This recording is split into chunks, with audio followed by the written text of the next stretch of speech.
Now, finally, we are ready to unleash style sheet superpowers. And obviously for superpowers, it would be no challenge to work on single elements as we did so far. So what I did here, I opened a new UI Builder project and I prepared some kind of more complicated layout. There is, however, absolutely nothing special here. You can easily recreate that. Those are just some visual elements that are kind of put inside of each other, just as you would do this in a normal UI work. So, for example, you can see we have a container that is having all the elements inside it.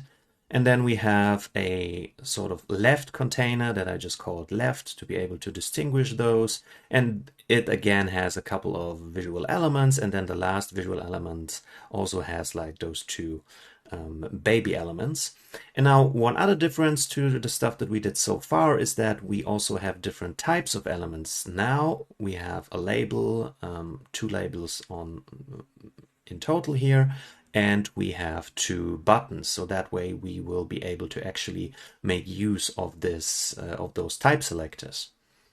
However, you can see that this layout is a little bit sad so far because our designer obviously had a bad day and thought that those grayish colors might be a good idea for a layout. And now let's say that it's our job to try to go through this this UI and at least bring a little bit of color into it. So for a starter, since we've been speaking about those type selectors, let's just see how they actually function in a more complicated layout where you have a couple of elements, and by that we can also just make a short recap of what we did the last time. So we already have a style sheet added, an empty style sheet, and now we can add, let's say we want to target the labels, so we add a type selector for labels. And now let's see what this gives us. As we would expect, we get those two labels selected. And now let's say we want to change their color. Let's go into the color and let's change them. Now, because we changed the background and not the text property, this is actually pretty ugly, but at least you can see it works beautifully. Our selector actually only selected those two labels. It didn't select any other element because the other elements are basically visual elements or buttons. So as we would expect, it filters for the correct labels, and that's very good. But that's obviously nothing new because we did the same thing before, just with visual elements. So, and it's also not the most beautiful combination that we added here. So let's just remove this single selector again. And let's now, for the first time, actually direct our attention to this little window that pops up here. Because this little window is actually almost telling you everything that you need to know about those selectors. It's just at the beginning when you haven't seen this, at all, it might not always be very clear what is happening here. So it was sort of important for me to show you this thing in action, those selectors in action. But now, since we start to understand what those things mean, I think we are ready to actually read this stuff and to understand this stuff. And this will serve as a sort of cheat sheet for you. So whenever you kind of didn't work on this styling stuff for a while and you forgot how to apply those things, you can look at this thing, and there is actually a lot of information in those couple of lines here. And what we were using so far are basically those first three things that you can find here. Now, the first thing is basically your type selector. You can see element C# type. Now, again, this C# is already a little bit kind of, it's not misleading, but we are not touching any C# yet. So those are just the types that you have here. Now, those also happen to be your C# types, as you will see later. But this is exactly what we did with the visual element type selector, or now with the label type selector. And here in this example, you have a button type selector. Now, the next thing is your ID selector. As you see here, you have to put the hash before your actual name. So you have kind of one example here, and your style and your class selector as we used with our, for example, with our red squares before. So that's all familiar. This is what we have been using so far. What's interesting for us now and what we will try to understand now are particularly are those two next selectors, which is the direct child and the child at any depth selector.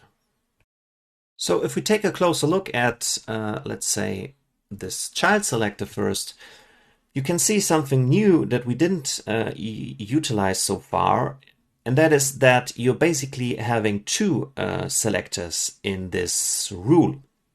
You're having one selector, which, as it says here, should be a parent selector. Then you have this greater sign, and then you have your child selector. So the way that we should interpret this is some parent class name, and then we search for children. This does not, however, only work for class names. You can have whatever selector you might think of that might have children. So this could be an ID that has children. This could be those could be your type selectors with children. This also could be, in theory, your wildcard selector. And then you will find all the direct children. Now, what direct children means, we will see that in a second when we start actually applying that. So let's move out of here. So let's actually try that out. Now, where could this be interesting? Let's say we identified those two baby elements here. So how about those two baby elements are actually inside this visual element. So how about we take this visual element and we give it some ID. Let's call this, for example, mommy. Now, obviously, we could call this also a daddy. Like I'm not trying to be disrespectful here with mommies. I'm a daddy myself. So, but let's just say it's a little bit more sweet when we call this mommy, and those two are the babies. So we want to find the babies. How would we do that? Now, we would have to get our ID selector first. So let's say we are finding the mommy. And now, obviously, this would give us just this element that is identified by the ID. And now there are a couple of ways how we could find the children. Now, we know that those are visual elements, so we could now say search for all visual elements inside this, this mommy element. Or if you want to find all children, like independent of what their type, what their class, whatever it is, just find all the children. We know that we have the wildcard selector. So let's say we give ourselves this, I don't know how, it's just an operator, right? This child operator, direct child operator, and now we take the wildcard selection. And now let's see what this does. You can see our two baby elements are selected, and that's exactly what we wanted. So let's now also do something with those elements. Let's select the selector, or let's select this rule here. Now go to the background color and say we want this to be, I don't know, some nice orange. And now you can see nothing happens. Our two babies are still gray. They are not orange. So what's going wrong here? And now we are kind of back in our specificity issue here, because I'm selecting those two specific elements, and so this basically should be should override other rules, and basically we don't have any other rules. However, there is one way that overrides everything else, and that is just setting a color on an element itself. So doing your actual inline styles on your elements. And that is exactly what I did before. I just went briefly over those. I didn't want to use any classes so that we don't see anything here. So I just set the colors on the elements. And because of that, you can see that the color property is set here. And this is actually even more specific than the other selector here, although it's kind of using an ID and only choosing one element. But setting it directly on the element is kind of the most specific way you can do this. So in order to get my orange color, I have to unset those style settings on the actual elements, and now my rule set kicks in and gives them some nice orange color.